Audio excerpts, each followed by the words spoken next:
mga nanay natin ang mga taong inaasahan nating magpoprotekta at mag-aalaga sa atin. Sila ang unang tinatakbuhan natin sa oras ng pangangailangan.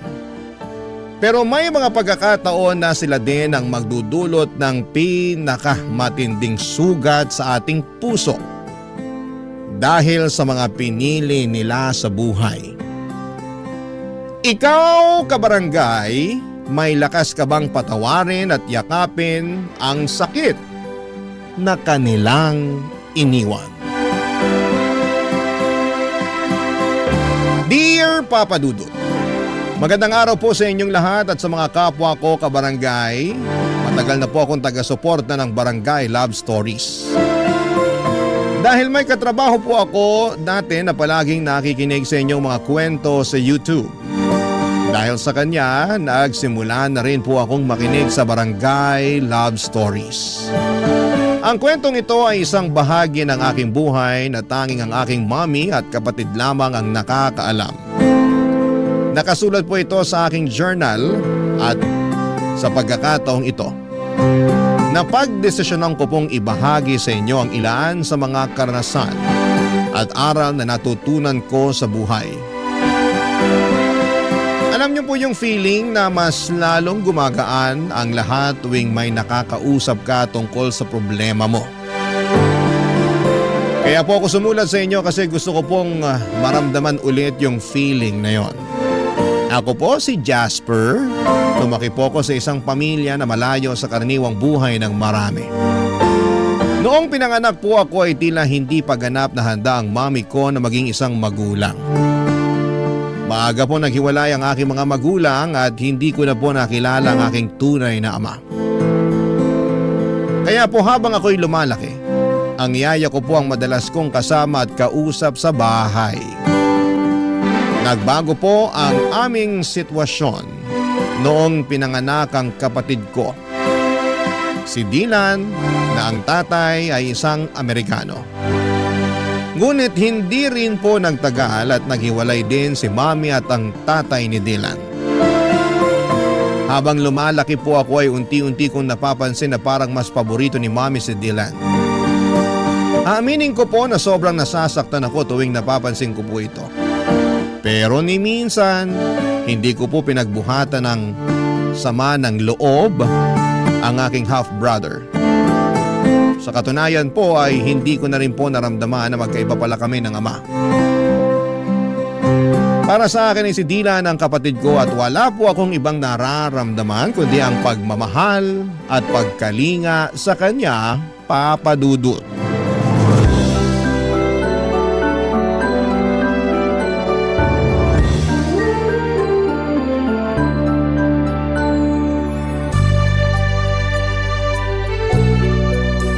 Ang tangos talaga ng ilong mo. Sana kahit kalahati man lang bigyan mo ako. Tapos ang puti-puti mo pa. Iba talaga pag may lahing kano. Mukhang naliligo kahit hindi naman talaga naliligo. Huwag mo nga akong simulan, kuya. Nagkakaganyan ka ng dahil lang sa ilong. Okay din naman yung ilong mo ah. Parang isda. Boneless. Ah, ganun ha? Dylan, ayaw ko sanang sabihin to sa'yo pero sa tingin ko ito na yung tamang oras para malaman mo ang buong katotohanan. Sana maintindihan mo na hindi madali sa akin na sabihin to sa'yo. 2 years old ka lang noon nung napulot ka ng kasambahay natin sa basurahan. Hindi alam ng kasambahay natin kung ano ang gagawin niya noong mga panahon na yun. Kaya si mami na ang nagpaubaya at nagpalaki sa'yo. Anong akala mo sa akin 5 years old? Hoy, lumang tugtugin na yan. Balikan mo na lang ako pag nakapag-isip ka na ng bago. Eto naman, di na mabiro. Nga pala, asan si mami? Namamalengke yata. Kanina pa wala dito yun. Ang sabihin mo, baka nagbubulakbol. Ang di ko rin kasi maintindihan dito kay mami. Para siyang teenager kung umasta. Kung yung ibang nanay dyan, sobra-sobra yung pag-aalaga at pag-aaruga sa mga anak nila. Tayo naman parating naiiwan sa bahay kasama yung maid. Di ko tuloy maiwasan mainggit dun sa mga kaibigan kong pinaghihigpitan ng mga nanay nila. Naku, bahala ka dyan. Huwag mo akong idamay. Ayokong paghigpitan ako, no? Tsaka isa pa, ayaw mo nun? Pwede tayong kumain at maglaro ng video games buong maghapon. Kung sa bagay, Pero mas maganda sana kung may tatay tayong kasama dito, no? Ay, yang si Mami talaga. Sana naman makahanap na siya ng matinong lalaki. Oo nga, di ko pa talaga nararanasan yung pakiramdam na magkaroon ng isang ama. Pareho lang naman tayo. Yung tatay ko di ko na rin naabutan. Tapos yung tatay mo naman, sobrang bata mo pa nun. Di nga nagtagal ng 1 month yun dito sa bahay. Mabait pa yung tatay ko, kuya. Ewan, di ko rin masabi. Pero ang natatandaan ko, parati silang nag-aaway ni Mami. Tas kadalasan, nasa terrace yung tatay mo umiinom at nagyoyosi. Ikaw Pilipino, ako naman Amerikano. Ano kaya magiging lahi ng susunod nating kapatid, kuya? German? Japanese? O Canadian? Ano sa tingin mo? Huy, sana naman di na magkaanak yan si Mami. Hirap na nga siya sa ating dalawa eh. Sa akin nga lang pala siya nahihirapan. Ikaw ang paborito eh. Kumbaga sa internet, ikaw yung naka-bookmark na website. Tas ako yung parang advertisement sa video na pilit sinasara. Grabe ka naman, kuya. Hindi naman siguro. Di mo ba talaga napapansin? O sige nung isang araw, anong kinain mo for breakfast? Bacon. Teka lang, bakit mo naman naitanong yan? Mismo. Nung isang araw, pinagalitan at pinigilan niya ako nung kinuha ko yung bacon sa ref. Sabi niya pa nga sa akin, nagtitipid daw tayo. Pero mukhang ako lang naman tong tinitipid niya. Ikaw naman, kuya. Nagkakaganyan ka ng dahil lang sa bacon? May longganisa naman sa ref eh. Yun na lang ang kainin mo. Ano ka ba? Hindi lang yun. Napapansin ko rin na siya yung palaging kumukuha ng report card mo. Pero yung report card ko, sa maid niya parati pinapaubaya. Hala, baka ampun ka nga. Joke lang. Pero seryoso na to. Pakiramdam ko din na favorite ka ni Mami kasi ikaw tong mukhang foreigner sa ating dalawa. Uy, paano mo naman nasabi yan? Napapansin ko lang kasi na ikaw tong laging binibida niya tuwing kausap niya yung mga kaibigan niya. Tapos kapag pumupunta yung mga kaibigan niya dito sa bahay, ikaw lang yung pinapakilala niya sa kanila. Pakiramdam ko tuloy kung hindi ako ampon. Siguro nakababatang kapatid niya ako.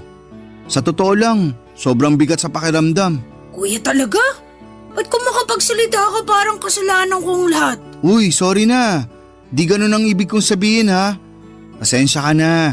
Masyado lang ako nadala ng mga emosyon ko.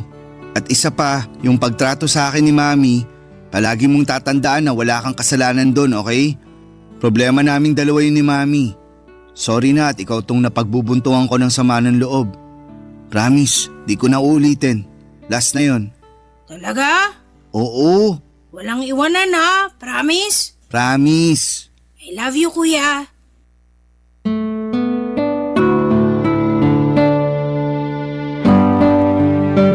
Ganyan kami ng kapatid ko, Papa Dudut.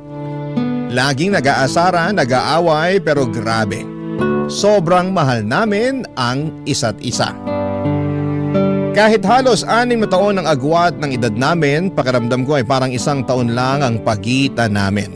Siguro ay dahil alam naming pareho na kami lang din ang magtutulungan sa huli. Kasi tulad ng sinabi ko, si Mami palagi namang lumalabas. Tapos yung maid na lang yung nakakasama namin sa pang-araw-araw. Kaya kami ni Dylan magkasama sa lahat ng oras, pagkain, laro, problema. Lahat ng maliliit at malalaking bagay ay magkasama kami. Pero bigla po nagbago ang sitwasyon nang nakilala ni Mami si Nathan, isang French na hindi nagtagal ay naging boyfriend niya. Hindi ko talaga maintindihan yung nararamdaman ko ng mga panahong yon. Parang naghahalo-halo yung takot, pagwo-worry, at hindi ko alam kung matutuwa ba ako o mababahala. Sa totoo lang, sa pagkakakilala ko kay Mami, akala ko ay hindi rin magtatagal yung relasyon nila. Kasi hindi siya yung tipo ng tao na basta-basta magpapadala sa isang relasyon. Pero sa kabila ng lahat, at the end of the day ay masaya kami ni Dylan kasi naging mabait naman si Nathan sa amin. Hindi nagtagal ay nag-live-in na rin sila sa bahay na inuupahan namin. At doon ko na-realize na tila ba isang malaking pagbabago yung pagpasok niya sa buhay namin. Akala ko ay magiging one big happy family na kami. Yung tipong magkakasama kami masaya at walang sagabal. Pero laking gulat ko nang matapos ang 6 na buwan, may sinabi si Mami sa amin ni Dylan na talagang bumasag sa puso ko. Yung tipong hindi ko alam kung papaano tatanggapin. Kasi parang lahat ng pangarap at inaasahan ko ay bigla na lamang nawasak. Ipinagtapat ni Mami sa amin ni Dylan na balak niyang ikasal kay Nathan sa France. Nung una'y natuwa pa ako para kay Mami kasi syempre masaya akong makita siyang masaya. Lalo na't si Nathan naman ay naging mabait sa amin. Pero hindi yon ang talagang bumasag sa puso ko. Yung sumunod na sinabi ni Mami ang nagdulot ng pasakit na hindi ko alam kung papaano ko haharapin, Papa Dudut.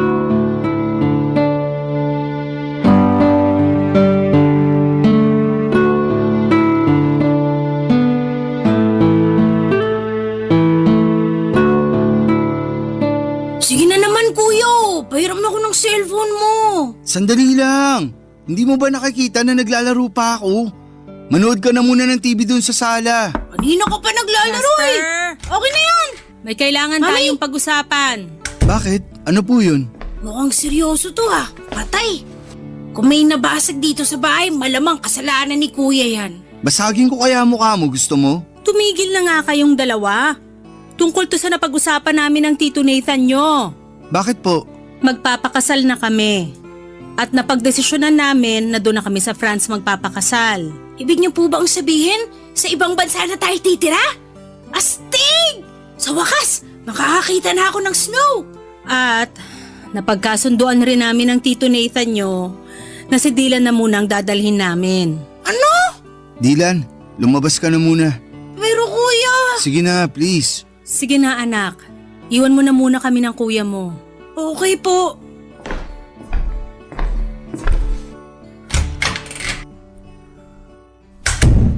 Ibig niyong sabihin, iiwan niyo na ako? Jasper, mahal ang cost of living doon. Walang bahay ang Tito Nathan mo sa France. Umuupa lang siya ng apartment doon. Magsisiksikan lang tayo kung isasama ka pa namin. At isa pa, mas makakamura tayo kung dito ka na muna sa Pilipinas mag-aaral. Bakit pakiramdam ko na nagpapalusot lang kayo? Alam ko naman na sa simulat sampul pa lang si Dylan na ang paborito niyong anak. At wala kayong narinig sa akin dahil mahal ko naman yung kapatid ko na yan.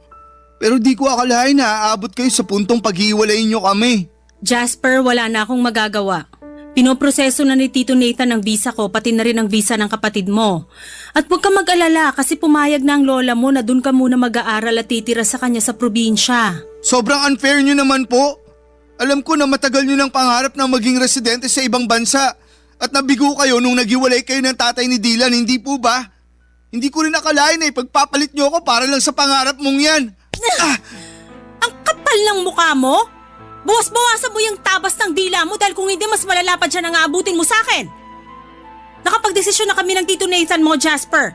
At wala ka nang magagawa doon. Huwag kang mag-alala. Dadalaw kami dito pag naging residente na kami doon. Hindi ka naman pababayaan ng lola mo dito sa Pilipinas. Pero kayo po ni Dylan ang kailangan ko.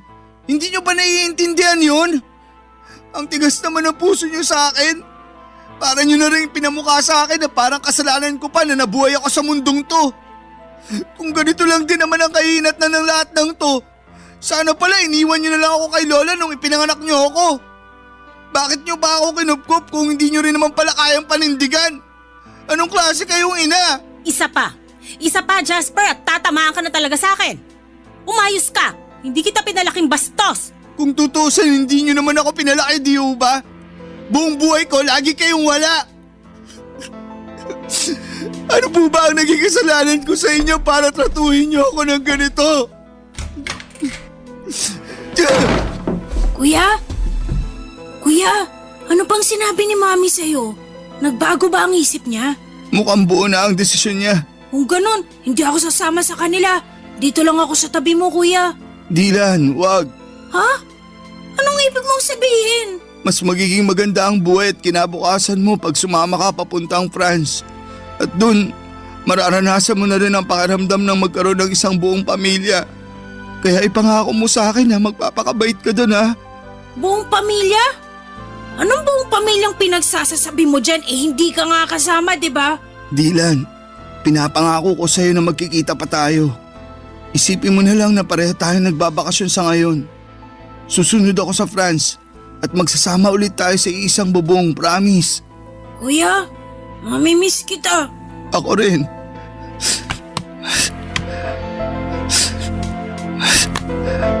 Oh, eto. Kunin mo. Ano to, kuya? Sa'yo na yung cellphone ko. Para naman may remembrance ka sa akin. Ingatan mo yan ha. Oo, iingatan ko to. Thank you, kuya. Pero paano ka? Doon na daw ako kay Lola titira eh. Sigurado naman ako na may cellphone yun. O siguro magpapabili ako sa kanya. Ewan ko. Basta, huwag kang mag-alala. Dahil tatawagan pa rin kita, okay? Kuya, mamimiss kita. Payakap ako.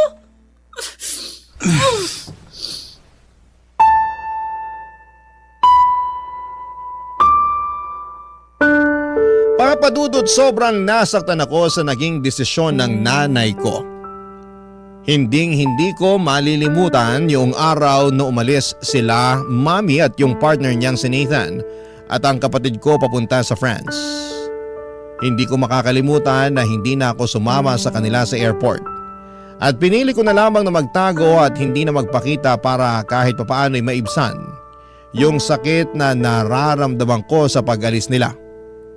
Pero kahit na anong gawin ko ay hindi pa rin natanggal yung bigat sa dibdib ko. Noong sumunod na araw, pumunta na ako sa probinsya doon sa lola ko. Doon nagsimula yung depression ko. Naging pasaway ako at aaminin ko na nalulung ako sa mga bisyo at nagkaroon ng matinding depresyon. Pumayat ako dahil halos hindi ko na nararamdaman ang gutom. At naging pabigat na rin po ako kay lola. Halos hindi na rin ako kumakausap ng tao. Kung hindi ako nagbubulakbol, nandun lang ako sa kwarto, nagkukulong at nakikinig sa music. Simula nung umalis si Mami ay hindi ko na rin siya kinausap pa. Galit na galit pa rin ako sa kanya. Gusto ko siyang sumbatan sa lahat ng sakit na nararamdaman ko. Pero pinili ko na lang na manahimik at maglaho na parang bula sa buhay niya. Mas lalo rin akong nasaktan noong hindi rin ako kinausap ng nanay ko simula nang umalis siya. Dahil alam niya siguro na hindi naman ako pababayaan ng lola ko. Pero syempre mas lalo lang nadagdagan ang pagkamuhi ko sa nanay ko. Si Dylan naman, papadudot, ay palagi ko siyang sinusubukang i-contact. Nung unang araw niya sa France ay punong-puno ng messages yung phone ko mula sa kanya. Mga pictures, mga videos na nag-i-enjoy sa bagong buhay niya doon. At parang bahagi ako ng mundo niya. Kahit malayo siya. Pero habang tumatagal ay mas kumonte yung mga mensahe niya. Kung minsan ilang araw na akong hindi makakatanggap kahit isang text mula sa kanya. At yon, hindi ko maiwasang mag-isip na baka nakalimutan na niya ako. Nasaktan ako noon syempre at mahirap tanggapin, pero iniisip ko na lamang na baka abala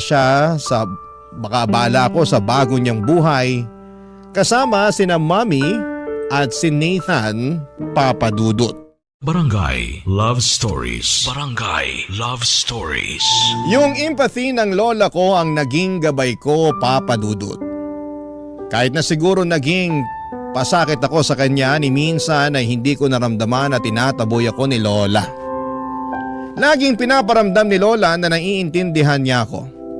Kinuwento sa akin ni lola na gusto raw akong ipalaglag ni Mami noong ipinagbubuntis pa ako nito, pero siya ang tumutol at ipinaglaban akong ipanganak. Nalaman ko rin na siya ang may gustong lumayo kami ni Mami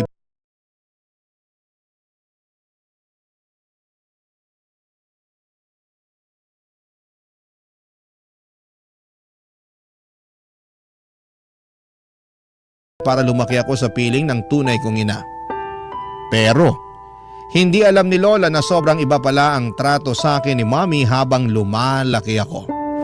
Masakit mang marinig ang mga revelasyon ni lola ay hindi ako nawala ng pag-asa. Dahil sa pagmamahal ni Lola ay nagpatuloy ako sa pag-aaral at nakapagtapos ng Bachelor of Science in Software Engineering. Niyaya ko pa siya na tumira sa syudad pero mas gusto niyang manatili sa probinsya. Tinanggap ko na lamang ang desisyon niya pero araw-araw pa rin siyang kinukumusta sa pamamagitan ng cellphone. Bumalik ako ng syudad at pinalad na makapasok sa isang kilalang kumpanya at nag-ipon. Isa sa mga layunin ko noon ay makita si Mami at si Dylan. Aaminin ko na may mga hinanakit pa ako kay Mami pero handa na akong lunukin ng pride ko, Papa Dudut. Matagal na kasi ang mga nangyari at ang tanging hangad ko na lamang ay magkaayos kami at makasama sila, lalong-lalo na po si Dylan, Papa Dudut. Sinubukan kong mag-message kay Dylan pero madalang na lamang talaga siyang mag-reply.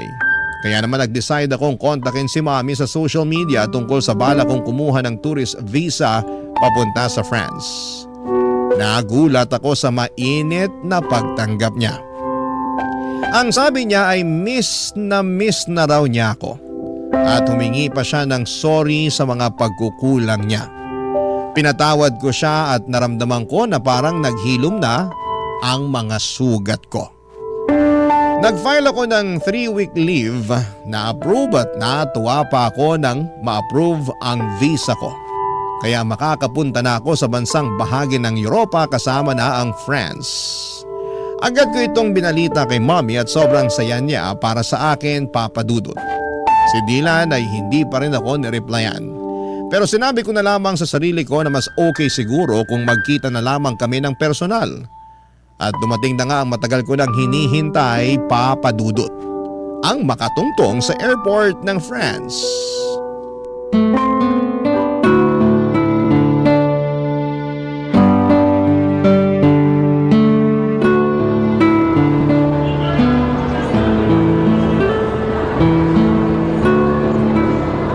Jasper! Mami! Dylan! Namiss ko kayo, sobra! Namiss ka rin namin, anak. Ang laki-laki mo na. Ito rin si Dylan, oh. Halos hindi ko na nga makilala. Mas matangkad pa siya sa akin. Huy, kumusta ka na? Namiss kita sobra. Ano ba? Nasasakal ako! Ay, sorry, pasensya ka na. Masaya lang talaga ako at nagkita na rin tayo. Uy, ikaw ba't bihira ka na lang mag-text sa akin? Di mo na rin sinasagot yung cellphone mo tuwing tumatawag ako. Alam mo, konti na lang magtatampo na talaga ako sa'yo. Jasper, pwede ba? Pagod ako. Mami, mauna na ako sa kotse. Sige anak, hintayin mo na lang kami ng kuya mo. Mami, may problema ba si Dylan? Bakit nanlalamig siya sa akin? Tapos Jasper pa talaga yung tawag niya sa akin ha? Naku na, hayaan mo na muna yung kapatid mo na yon. Pagod lang yun kasi late na natulog. Pero syempre, ginising ko siya ng maaga at pinilit ko siyang samahan ako dito sa airport. Ah, kaya pala. Pero bakit Jasper lang yung tawag niya sa akin kanina? Aaminin ko, medyo nasaktan ako dun. Nak, sobrang magkaiba kasi ang kultura dito sa France at doon sa atin sa Pilipinas. Dito kasi sa France, walang kuya-kuya at ate-ate. First name lang ang tawagan ng mga magkakapatid dito. Ano ba yan? Sobrang nakakapanibago naman. Mabuti na lang talaga at marunong pa siya magtagalog. Aba, syempre naman. Hindi ako nagfe-French kapag kausap ko yung kapatid mo na yan. Kasi ayoko na makalimutan niya yung lengguwahe natin. Mabuti naman po kung ganun. Pero mami, siguro ang galing nyo na ni Dylan mag-French, no? Oo naman. Sa katunayan nga, mas magaling pang mag-French ang kapatid mo kaysa sa akin eh. Napakatalinong bata. Sobra! Kahit nung bata pa yan, sobrang hanga na ako dyan eh. Na po pala, may kailangan akong sabihin sa inyo. Ano yon, Nak? Huwag po kayong mabibigla ha. Naaalala niyo po ba yung hotel na nireserve ko para sana sa 2 linggo na stay ko dito sa France? Oo. Bakit? Ano po kasi, kinancel ko po yung reservation ko sa hotel na yun. Nag-request po ako ng refund. Ha? Bakit mo naman ginawa yun, Nak? Mami, tatapatin na po kita. Gusto ko po sana magstay sa apartment niyo nakasama ka at si Dylan. Ano? Ay, anak naman eh.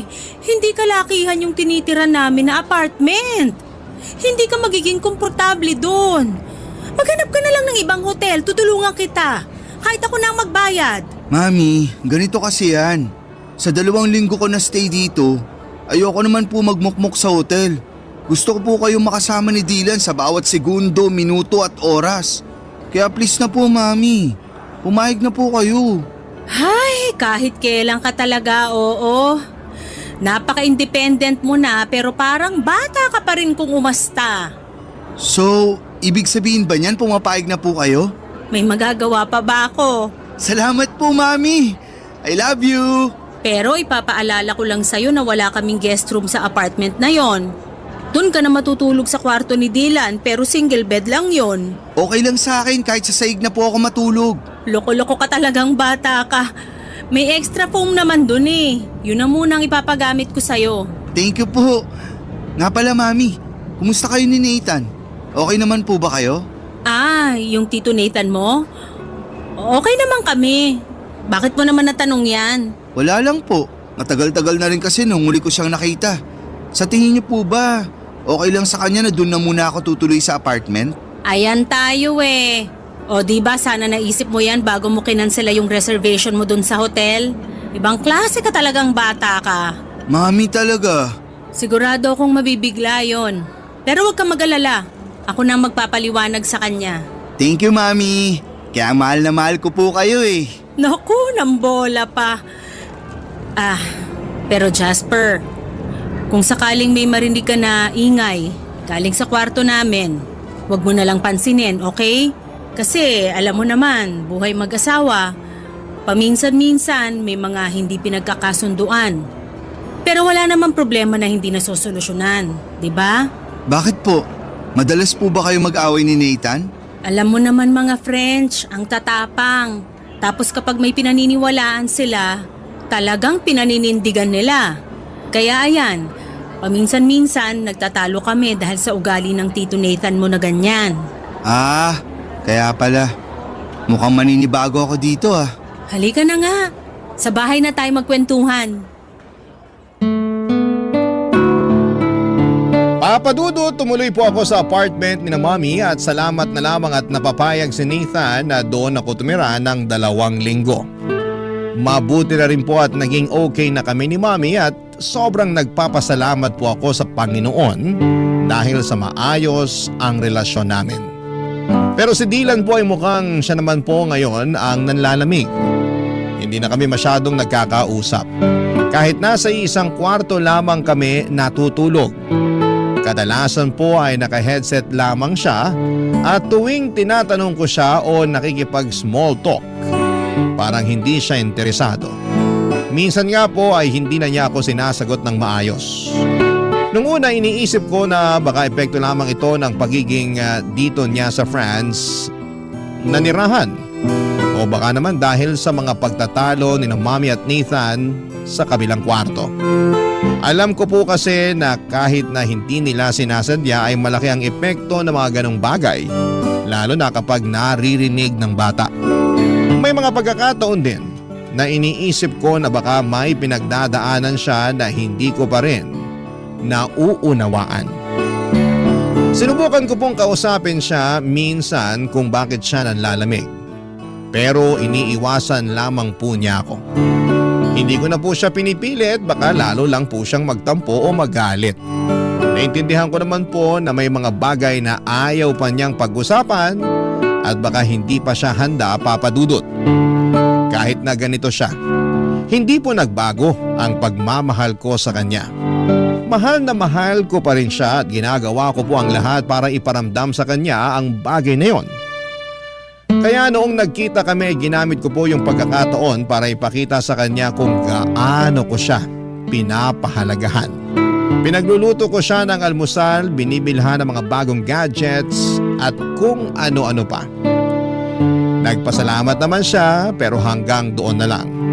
Wala na po yung mga asaran at kulitan namin at ako na lang po ang unti-unting nag-a-adjust sa nagbabagong ugali ng kapatid ko. Hanggang isang gabi habang si Dylan ay abala sa computer at ako naman ay naglilinis ng kwarto ay may napansin po kong kakaiba sa likod niya. Manipis po kasi yung suot niyang damit noong araw na yon. Kaya kitang-kita ko na may kakaibang kulay sa likod niya. Dali-dali ko pong inangat ang t-shirt niya at parang nabasag ang puso ko sa mga nakita ko. May mga pasa siya sa katawan niya. Agad akong natigilan at parang may dumaan na bagyong dumurog sa puso ko.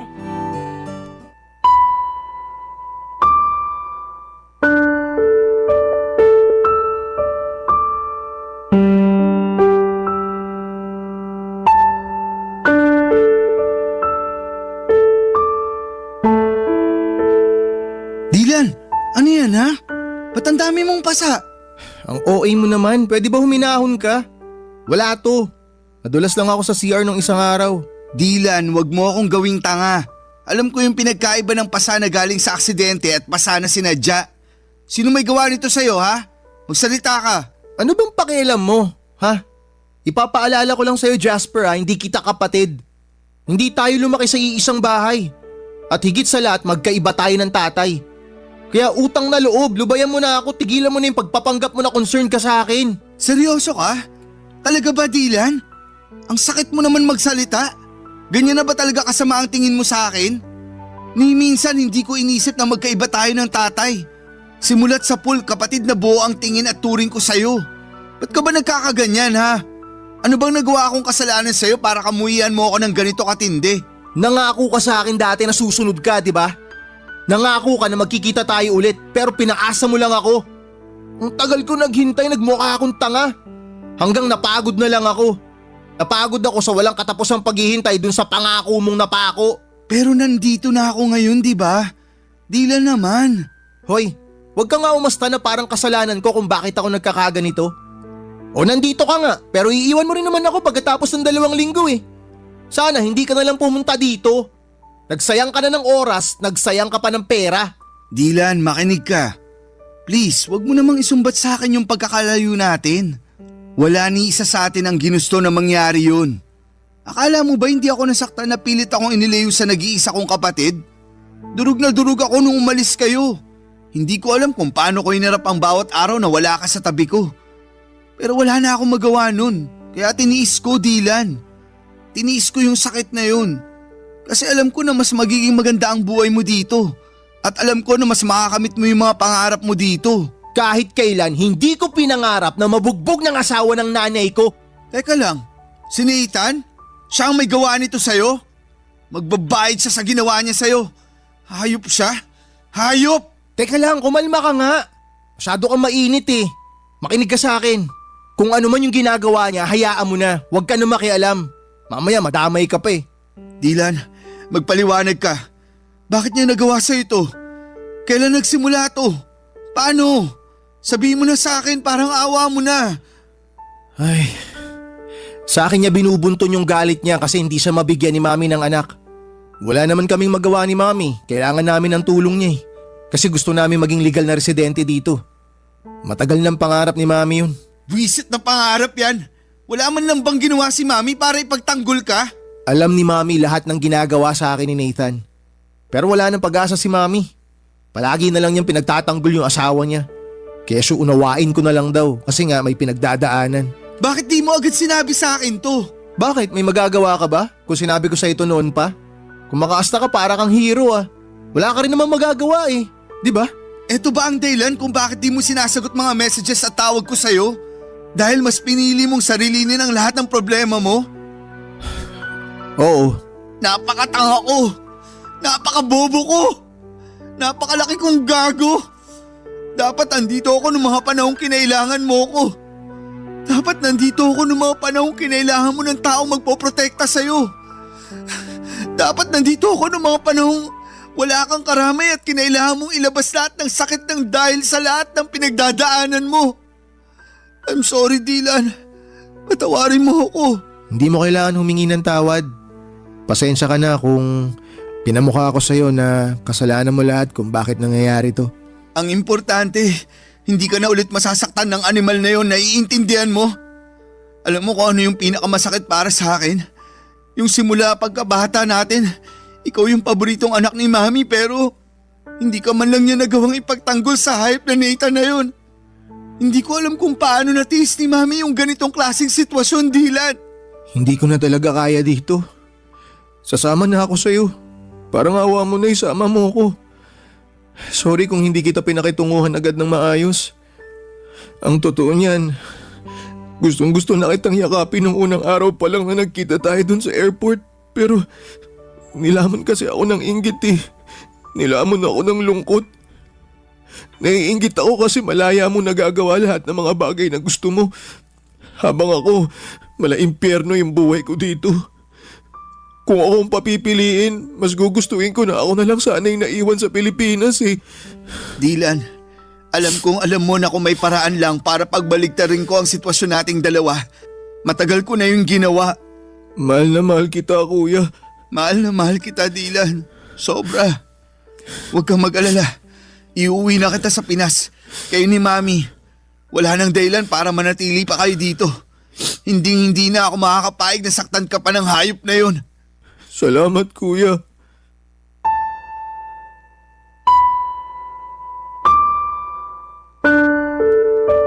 Sobrang gulo ng emosyon ko ng araw na yon, Papa Dudut. Hindi ko alam kung paano ko haharapin ang sinabi ni Dylan sa akin. Kung nung una ay pinapangarap ko pang magtagal sa bakasyon ko sa France, ngayon ay parang ang tanging hangad ko na lamang ay makaalis pabalik ng Pilipinas kasama ang nanay at kapatid ko. Kinausap ko si Mami noon at pinilit kong kumbinsihin siyang bumalik na sa Pilipinas kasama ko, pero tila baga nakatanim na sa isipan niya ang pangarap niyang maging residente ng ibang bansa. Pinagbantan niya rin ako na hindi ko raw pwedeng i-report sa authority ang kalaguyo niya dahil masisira daw lahat ng plano niya. Tinutulan niya ang tulong ko at sa mga mata niya ay parang isang malaking pagkatalo na lamang ang bumalik sa Pilipinas. Sobrang sakit ng pakiramdam ko. Kahit na anong pilit ko ay nagmatigas siya, Papa Dudut. Kitang-kita ko na ang toxic na ang relasyon nila ng asawa niyang Frances. Pero hindi pa rin siya tumitigil sa pangarap na makapagtuloy sa ibang bansa. Ang hirap, Papa Dudut. Ipinaglaban ko si Mami sa paulit-ulit na paraan, subalit sa kanya ay tila wala ng saysayang lahat. Kaya't gumawa ako ng paraan at sa huli ang tanging magagawa ko na lamang ay iligtas at dalhin si Dylan pabalik ng Pilipinas. Pagdating namin sa Pilipinas ay parang isang milagro. Ang dating pagkatao ni Dylan pati na rin ang relasyon namin ay muling nabuhay. Parang ang mga piraso ng aming koneksyon na matagal nang nawalay ay unti-unting nagsimulang magdikit muli. Naramdaman ko ang pagbabalik ng tiwala, bukas siya sa akin at sa bawat araw ay tila mas nagiging malapit kami sa isa't isa, Papa Dudut. At ngayon dito na rin siya tumitira kasama ko sa kondo na inuupahan ko. Lahat ng mga pangangailangan niya ako na ang nag-aalaga at nag-aasikaso. At si Mami naman kahit nalabag sa puso ko na iwanan siya sa France ay wala po akong magagawa. Pakiramdam ko noon kung patuloy ako magmamatigas at ipagpipilitan ang gusto ko ay baka si Mami na mismo ang magtulak sa akin papalayo at ayoko mawala pa siyang muli. Hindi ko kayang masira pa ang natitira naming relasyon. Kaya kahit na ang sakit ay sinabi ko na lamang sa kanya na tawagan ako kaagad kung umabot na sila sa punto ng pisikala ng asawa niya. Binigay ko na rin sa kanya lahat ng mga phone numbers na mga pwedeng magbigay ng tulong doon kung sakasakali. Papa Dudut, gulong-gulo po ako noon. Para akong naiwan sa gitna ng isang bagyong hindi ko kayang kontrolin. Hindi ko matanggap na nanatili siya sa poder ng lalaking yon. Yung lalaking nanakit sa kapatid ko. Yung lalaking unti-unting tinatanggal ang kanyang peace of mind. Sobrang hirap at sa kabila ng lahat ng mga nangyari, parang hindi ko kayang tanggapin na patuloy niyang pinipili ang lalaking yon. Parang isang sugat na hindi mo kayang hilumin. Isang pighati na paulit-ulit na bumabalik. Barangay Love Stories. Barangay Love Stories. Papa Dudut, naging maayos naman po ang buhay ni Dylan dito sa Pilipinas. Lalo na at magkasama kami. Maliit lang ang inuupahan kong kondo pero komportable at magaan sa pakiramdam. Natustusan ko naman ang mga pangangailangan namin at sa bawat araw ay natututo rin si Dylan sa pag-a-adjust sa simpleng buhay dito sa Pilipinas.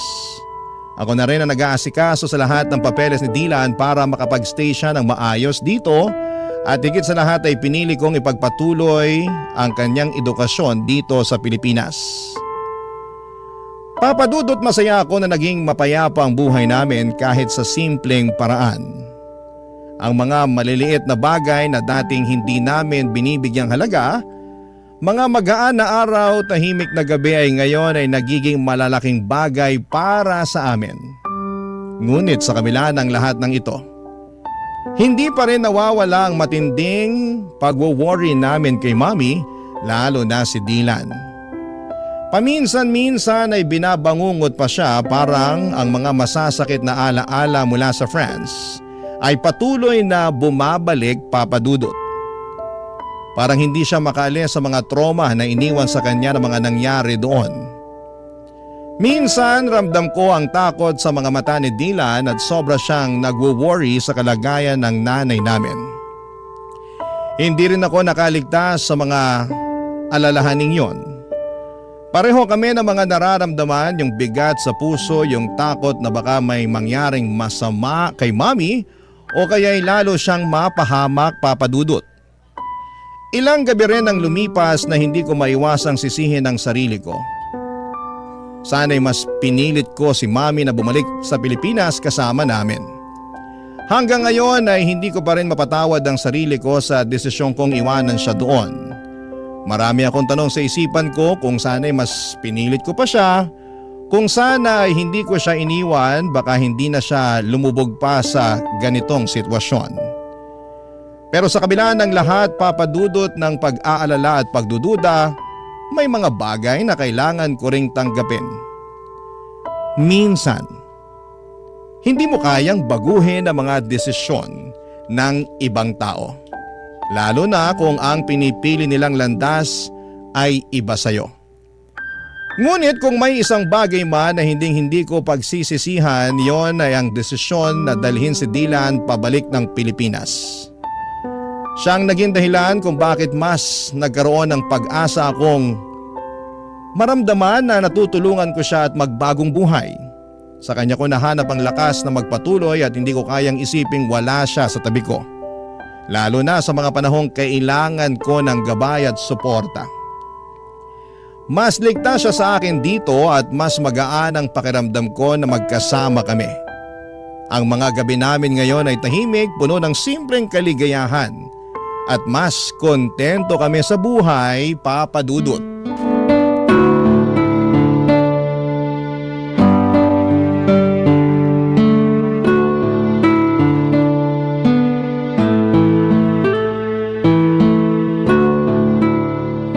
Kuya, Oh, Dylan, ano yun? salamat talaga. Hindi ka nagdalawang isip na isama ako pabalik dito sa Pilipinas. Sobrang pasalamat ko lang talaga at malaki pa yung natitirang pera sa savings ko noong mga panahon na yun. Dahil doon, nakabili ako kaagad ng ticket mo papunta dito. Nabawasan pa tuloy yung savings mo dahil sa akin. Pasensya ka na talaga ha. Dylan, yan ang wag na wag mong iisipin. Yung pera, pwede ko ulit kitain yan. Pero hindi ko na mapapatawad ang sarili ko kung may mangyari pang masama sa'yo doon. Ang bait mo talaga kuya. Pero wag masyado ha. Baka kunin ka na ni San Pedro. Sira. Nga pala, kumusta pag-aaral mo? Ayun, okay naman. Medyo nakakapanibago lang ng konti kasi nga magkaiba yung educational system dito sa Pilipinas dun sa France. Pero huwag kang mag-alala. Makaka-adjust din ako dito. Ikaw pa ba? Mas matalino ka pa nga sa akin eh. Kayang-kaya mo yan. Sure yan. Sana nga. Ay, Uy, mukhang may iniisip ka ah. Anong problema? Okay ka lang? si Mami kasi, hindi ko maiwasang hindi mag-alala sa kanya. Okay lang kaya siya dun? Baka sinasaktan na siya ng Nathan na yun. Nag-aalala din ako sa kanya. Pero parati naman kami nagtatawagan at mukhang okay naman siya. Ay, sana lang talaga okay siya ron. Huwag ka nang mag-alala. Alam mo naman si Mami, matapang yun. Hindi yun umuurong sa kahit anong laban. Kuya, mali ba yung naging desisyon ko Ha? Anong ibig mong sabihin? na sumama pabalik sa'yo dito sa Pilipinas? Sobra kasi ako nagigilty. Naiisip ko kasi mas maganda ata kung nagpaiwan na lang ako dun kay Mami. Sana kasama niya pa rin ako hanggang ngayon. Dylan, makinig ka. Wag na wag mong sisisihin ang sarili mo ha, dahil wala kang ginawang mali. Tama lang yung ginawa mo na umalis sa poder nila. Ito ang lagi mong tatandaan.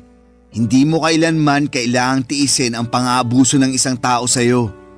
Kung may choice ka para takasan at iwanan ang ganong klaseng sitwasyon, lagi mong pipiliin ang choice na yon.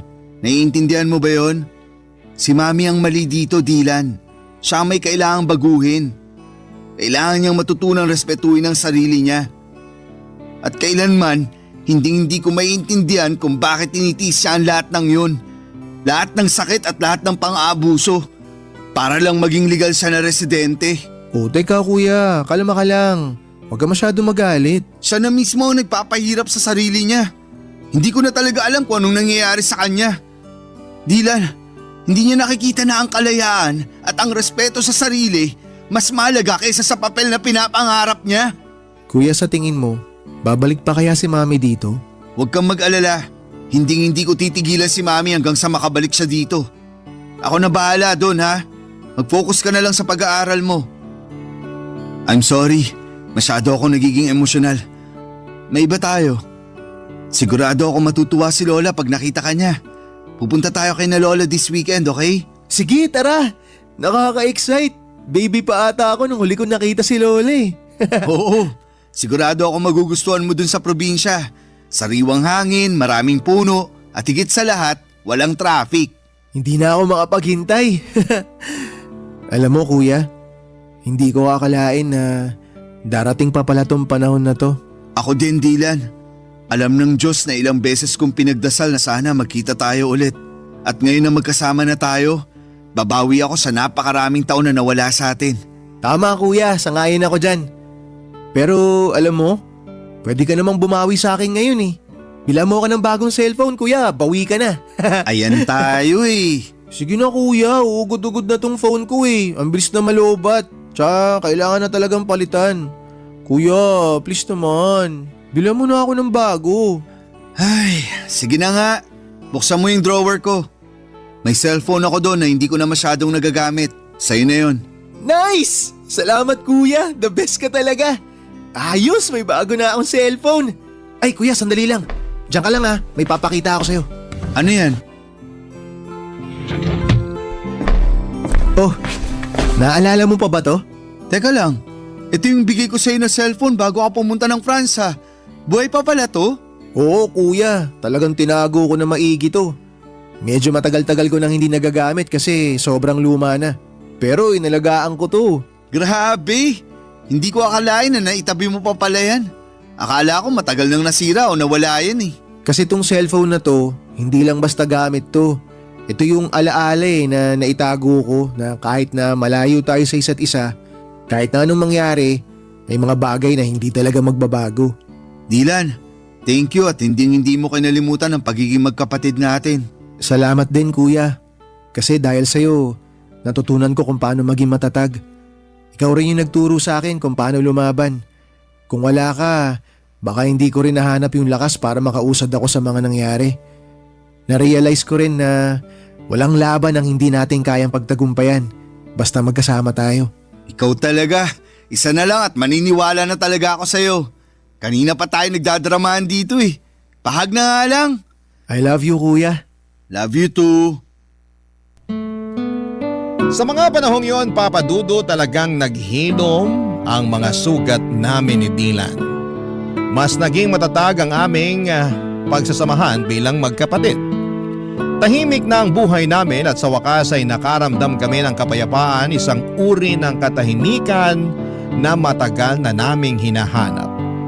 Hindi na rin kami palaging nag-aalala kay Mommy kasi parati kaming nagtatawagan at mukhang okay naman siya. Kahit nasa malayo siya, pero kahit na medyo mas tahimik na ang lahat, hindi ko pa rin kayang alisin sa puso ko ang pag-asa na balang araw ay ilalayo ko si Mommy sa kinakasama niyang French. Hindi ko talaga kayang patawarin ang ginagawa ng asawa ni Mommy sa kapatid ko. At kahit gaano kalayo or katagal ay hindi ko pa rin makakalimutan ang lahat ng sakit na idinulot niya sa aming pamilya. Masaya na rin ako na parang hindi ko na masyadong napapansin na may trauma pa si Dylan. Hindi na kagaya ng mga unang araw niya dito sa Pilipinas na talagang kitang-kita ko sa mukha niya ang mga bakas ng sakit at takot na iniwan ng asawa ni Mommy. Mga emosyon na para bang hindi matitinag. Pero kahit na parang mas okay na siya ngayon, minabuti ko pa rin na dalhin siya sa isang psychologist. Kailangan niyang mailabas ang lahat ng mga negatibong emosyon na naipon niya mula sa mga pinagdaanan niyang trauma. Gusto kong matulungan siya na maghilom ng buo at sana'y magkaroon siya ng lakas na tanggapin lahat ng mga nangyari at makapagsimula ng panibagong kabanata sa buhay niya. Masaya na ako sa takbo ng buhay namin, Papa Dudut. Wala po akong naging problema sa trabaho at si Dylan sa wakas ay nakakapag-adjust na rin sa buhay niya sa school dito sa Pilipinas. Gumagala kami tuwing weekends at doon kami nakakahanap ng bonding, mga simpleng bagay pero puno ng halaga. Bawat araw na magkasama kami tila ba mas napapalalim ang aming samahan bilang magkapatid at natututo kami na mas marami ng bagay tungkol sa isa't isa. Akala ko ay magiging ganito na lang ang cycle ng buhay namin, tahimik, masaya at magkasama. Hanggang isang araw, may narinig kaming katok sa pintuan ng kondo namin, Papa Dudut.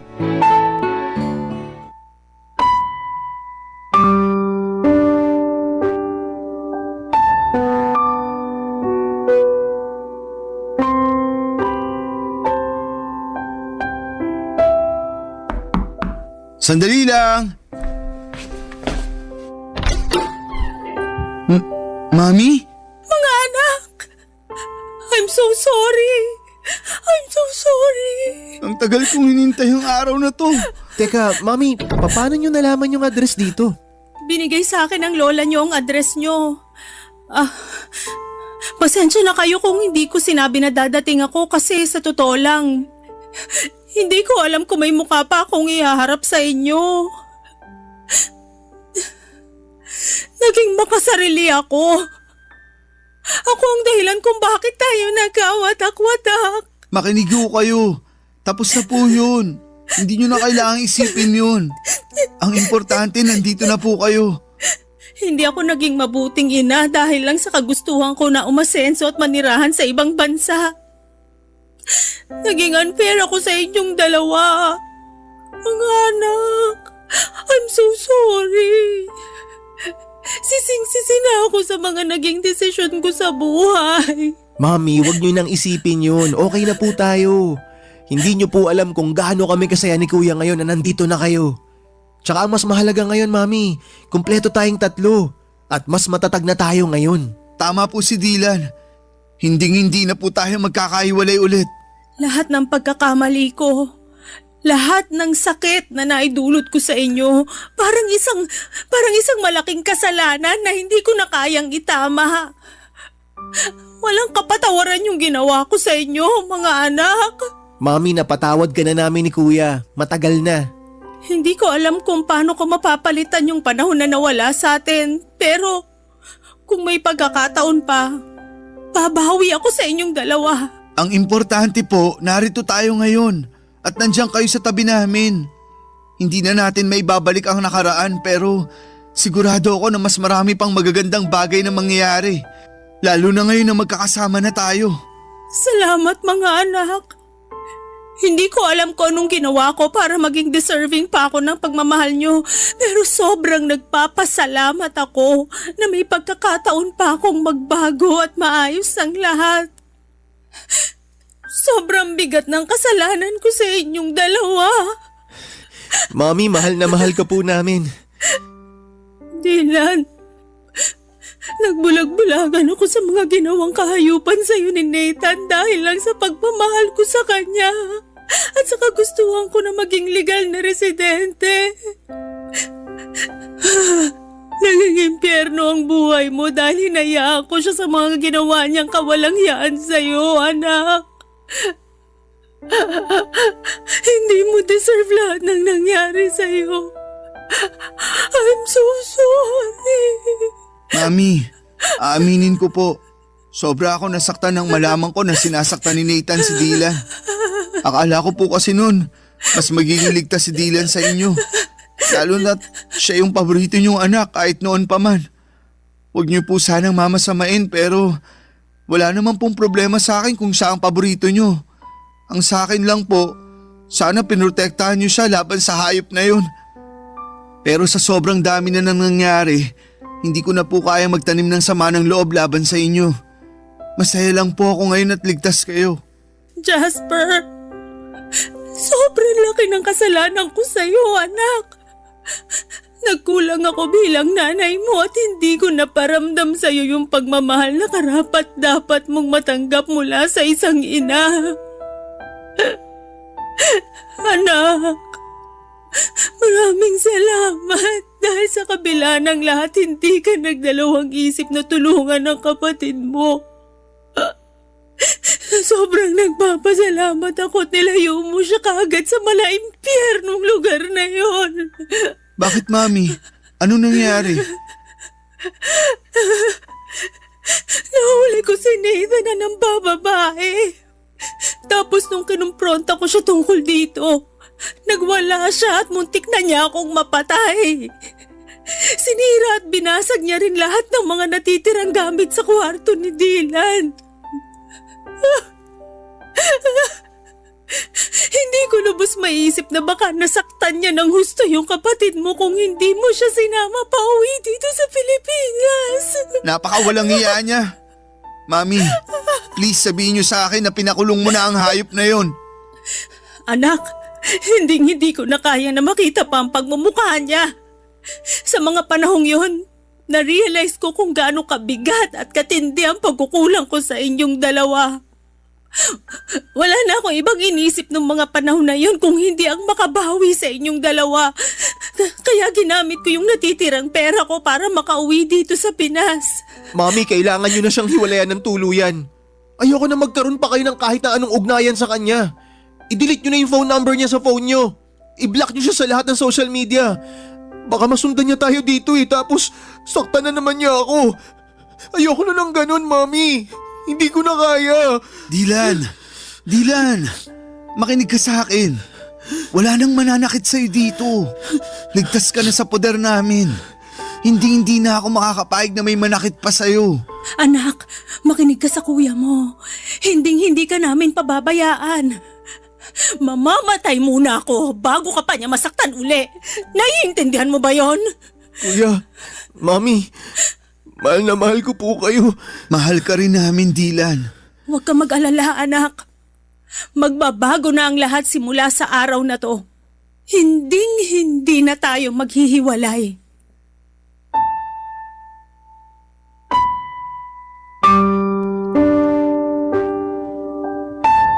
Papadudot muli ko na silaya ng mga bakas ng trauma sa mga mata ni Dylan ng araw na yon. Sobrang aking pag-aalala para sa kanya. Ngunit sa tulong namin ni Mami ay unti-unti at tuluyan din niyang nalaman na hindi siya dapat matakot pa. Si Mami po ay nanirahan kasama namin ni Dylan sa kondo na inuupahan namin. Habang ako ay patuloy sa aking trabaho bilang isang software engineer, si Dylan ay nagsusumika pa rin sa kanyang pag-aaral. At si Mami naman ay nagsimula ng magtrabaho bilang hotel receptionist. Nagtutulungan kami ngayon ni Mami sa mga gastusin at bills at sobrang saya ko po na kahit na hindi na ako bata ay nakakapiling ko pa rin siya sa araw-araw. Naging maayos naman ang takbo ng buhay namin hanggang sa isang araw. Isang kaibigan ni Mami mula sa France ang nagbalita na pumanaw na si Nathan dahil sa isang insidente sa bar. Tinulungan ko si Mami na mag-hire ng French lawyer online upang mag-file ng divorce nang hindi na niya kailangan bumalik pa sa France. Sa kabila ng mahaba at magastos na proseso ay naayos din namin ito at sa wakas ay na-finalize ang divorce. Hindi ko po kayang ilarawan ang gaan ng aming nararamdaman nang matanggap namin ang balita na opisyal nang wala ng bisa ang kasal nila ni Nathan. Sa wakas ay makakapagsimula na kami ng bagong buhay. Sa ngayon ay nagsusumikap kami ni Mommy na mag-ipon upang makapagpatayo ng bahay na magiging saksi sa mas marami pang magagandang alaala na bubuuin namin bilang isang pamilya. Sa lahat ng mga naranasan ko ay natutunan ko na ang pagpapatawad ay isang paraan para bigyan ang sarili mo ng pagkakataong magpatuloy at maghilom. At syempre, maging maligaya. Lubos po ako nagpapasalamat sa Diyos dahil hindi niya ipinagkait sa akin ang pagkakataong muli kong makasama ang pamilya ko. At sa wakas ay masasabi ko na rin na ang mga sugat ng nakaraan ay tuluyan ng nagsara at naghilom. Kung sakali man po na matanggap ninyo ang aking liham ay nais ko po sanang magpasalamat sa inyong oras at atensyon sa aking kwento. From the bottom of my heart, gusto ko rin pong magpasalamat sa tuwa at inspirasyon na ibibigay mo sa programa mo. Ang inyong forever kapuso at kabarangay, Jasper. Barangay Love Stories. Barangay Love Stories. Kwentuhan naman tayo dito sa comment section.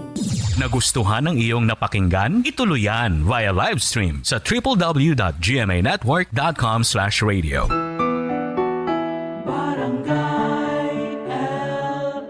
In Mega Manila, 97.1. Forever!